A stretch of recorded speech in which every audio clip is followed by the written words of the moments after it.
अब से कुछ देर बाद संजय दत्त पर फैसला आने वाला है और ये फैसला शुरू हो गया है। 2 जजों की बेंच फैसला सुना रही है। इस वक्त फैसले का पहला पार्ट पढ़ा जा रहा है। हम आपको बता दें 6 हिस्सों में ये फैसला है। 6 हिस्सों में फैसला इसलिए है क्योंकि पहले हिस्से में उन लोगों पर बातचीत हो रही है जिन्हें मौत की सजा मिली है। दूसरे हिस्से में आंचल हमारी सहयोगी सीधे चलते उनके पास। हमारी एडिटर न्यूज आंचल आनंद हमारे साथ जुड़ गई हैं। आंचल, क्या प्रक्रिया होगी इस फैसला सुनाने की, क्योंकि संजय दत्त हमसे बार बार पूछ रहे हैं कि कोर्ट के अंदर क्या हो रहा है इस वक्त। जी, मैं सबसे पहले ये बताना चाहूंगी, अभी पार्ट 1 पढ़ा जा रहा है, लेकिन 2 बहुत इंपॉर्टेंट बातें जो अब तक कोर्ट ने बोली है, टिप्पणियां की हैं। ये अभी टिप्पणियां हैं क्योंकि सेंटेंसिंग का पार्ट आना बाकी है। उन्होंने कहा है कि टेररिज्म एक प्लेग की तरह है जो हमारे पूरे के पूरे राष्ट्र को खोखला कर रहा है। इसको जल्द से जल्द मिटाने की जरूरत है और इसके लिए प्रिवेंटिव स्टेप्स उठाने चाहिए। कोर्ट ने ये कहा है कि इसके लिए बेटर एनफोर्समेंट चाहिए, गवर्नेंस चाहिए, एक लॉन्ग टर्म और शॉर्ट टर्म स्ट्रैटेजी चाहिए। कोर्ट ने ये भी बोला है कि जिस तरह से एक तरह से तमाम एजेंसियों में कोऑर्डिनेशन होना चाहिए और हाई मोटिवेशन होना चाहिए ताकि वो टेररिज्म के केसेस से निपट सकें। दूसरी बात जो बहुत बहुत बहुत अहम है वो ये है कि कोर्ट ने एक टिप्पणी यहां तक की है। कोर्ट ने कहा है कि रिलीजियस फेनेटिसिज्म यानी कि कहीं ना कहीं बाबरी मस्जिद को ढहाए जाने की तरफ इशारा करते हुए कोर्ट ने कहा कि religious fanaticism that resulted in terror act, यानी कि वो रिलीजियस फेनेटिसिज्म जिसकी वजह से 93 के बम ब्लास्ट हुए थे, ऐसे चीजें और ऐसे एक्ट नहीं होने चाहिए, इनको अलाउ नहीं करना चाहिए जो इस तरह के टेरर एक्ट्स को रिजल्ट करते हैं। हम सब जानते हैं कि 92 में जब बाबरी मस्जिद ढहाई गई थी, उसके बाद ये 93 में जो बैकलैश हुआ था, ये बॉम्ब ब्लास्टिंग हुई थी, ये बैकलैश की वजह से हुई थी। तो कोर्ट ने आज साफ तौर पर ये टिप्पणी की है। इसके बाद मैं आपको बताना चाहूंगी, हालांकि मैं एक बार फिर से दोहराऊं कि पार्ट 1 भी अभी पढ़ा जा रहा है और इस दौरान 10 मेन डेथ कॉन्विक्ट्स है जिनके ऊपर फैसला आना बाकी है। लेकिन याकूब रजाक मेमन जो कि टाइगर मेमन का भाई है, कोर्ट ने अभी तक जो अपनी ऑब्जर्वेशंस कही हैं, जो बातें कही हैं, उसमें साफ तौर पर ये कहा है कि इनका एक्टिव रोल था।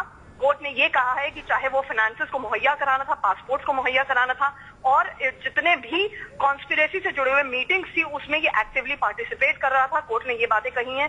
कोर्ट ने कई ऐसे अक्यूज जो कि दोषी करार दिए गए हैं और सीबीआई ने उनके खिलाफ भी अपील की है। कोर्ट ने उनके लिए कहा है कोर्ट ने कि कईयों ने ऐसी तकनीकी दलीलें दी कि जो प्रिंसिपल्स ऑफ नेचुरल जस्टिस नहीं फॉलो किए गए, सही प्रक्रिया फॉलो नहीं की गई, सही प्रोसीजर फॉलो नहीं किया गया है, वो जो तमाम दलीलें हैं वो कोर्ट ने फिलहाल दरकिनार कर दिया है। और अभी डेथ को लेकर, क्योंकि 11 लोग ऐसे थे जिनको टाडा कोर्ट ने डेथ सेंटेंस दिया था, मौत की सजा सुनाई थी, उनमें से कम याकूब रजाक मेमन का अब तक जब तक सुप्रीम कोर्ट में प्रोनाउंसमेंट चल रही है, कोर्ट ने साफ कहा है कि वो एक की रोल में थे, की कॉन्स्पिरेटर थे 1993 ब्लास्ट के। लेकिन सेंटेंसिंग का पोर्शन चूंकि वो जजमेंट के एंड में आता है तो अभी पढ़ा जाना बाकी है और पढ़ा जा रहा है। जी, आखिरकार आंचल, दर्शक ये जानना चाहते हैं, पहला सवाल, संजय दत्त पर फैसला कितनी देर में आएगा, और दूसरा सवाल, क्या कारण है कि ये फैसला 6 पार्ट्स में है?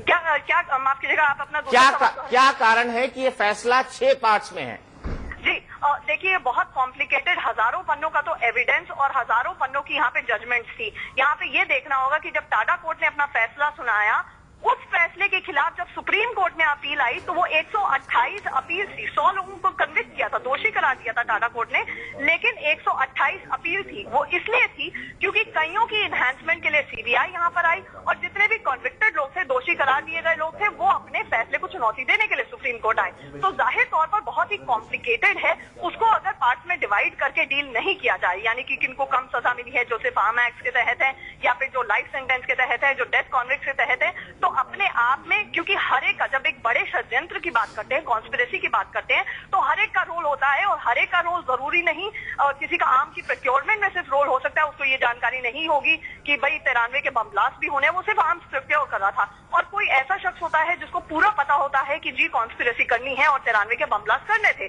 तो जाहिर तौर पर हर एक इंडिविजुअल, इन 100 लोगों में से हर एक का अपना रोल रहा है और हर एक केस को एक इंडिविजुअल लेवल पर डील करना है। तो कोर्ट के प्रोसीजर के लिए, आसानी के लिए इसको 6 पार्ट में डिवाइड किया गया है, नंबर 1। और जो लास्ट पार्ट है, पार्ट 6, जो संजय दत्त का, जो अभी धीरे धीरे पता लगेगा और जो सबसे आखिरी में पढ़ा जाना है और जिसको अभी वक्त है और हो सकता है ये प्रोनाउंसमेंट और आधा पौना घंटा लगाए, तो वो जो पार्ट है वो इसलिए लास्ट में बढ़ा जा रहा है क्योंकि वो सबसे कम सेंटेंसेस का पार्ट है। वो पार्ट है, जैसे मसलन संजय दत्त का केस देखा जाए जिसके खिलाफ सीबीआई सुप्रीम कोर्ट में अपील लेकर नहीं आई है, तो मैक्सिमम सजा जो संजय दत्त को हो भी सकती है वो 6 साल हो सकती है और उसमें से करीब 18 महीने वो ऑलरेडी जेल में काट चुके हैं। तो ऐसे में वो जो कम सेंटेंसेस वाले पोर्शन है, चाहे वो ज़ैबुन्निसा हो, चाहे वो संजय दत्त हो, चाहे नलवाला हो, चाहे अजनाइया हो, और ये सारे लोग का पार्ट 6 में इसीलिए है क्योंकि ये कम सेंटेंसेस वाले लोग हैं जिनको टाडा कोर्ट ने कम सजा सुनाई थी और इनका लास्ट में पड़ा जाना है। तो संजय दत्त पर जो क्लैरिटी आ पाएगी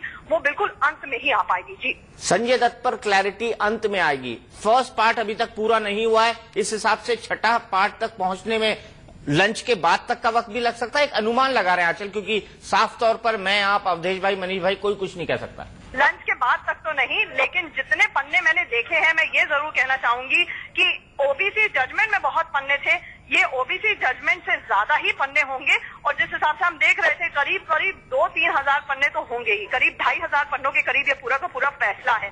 तो जाहिर तौर पर कोर्ट भी अपना टाइम लगा रहा है, लेकिन मैं वही कहना चाहूंगी आपसे 2 महत्वपूर्ण बातें जो टिप्पणियां की हैं और जो साफ तौर पर कोर्ट ने संदेश देने की कोशिश की है देश की सबसे बड़ी अदालत ने। एक तो उन्होंने कहा है कि टेररिज्म एक प्लेग की तरह है जिसे भारत से हटाने की जरूरत है और ये अंतर्राष्ट्रीय स्तर पर भी अपने पांव बता रहा है। और दूसरी बात जो कोर्ट ने कही है, जो 93 ब्लास्ट का सबसे बड़ा कारण माना जाता है, जो 92 में 6 दिसंबर 1992 की घटना है, बाबरी ढहाई गई थी, उसको कोर्ट ने साफ तौर पर यहाँ पर कहा है कि रिलीजियस फैनेटिसिज्म को अलाउ नहीं करना चाहिए। इस देश में रिलीजियस फैनेटिसिज्म को अलाउ नहीं किया जा सकता है जिससे इस तरह के टेरर एक्ट्स होते हैं। जी।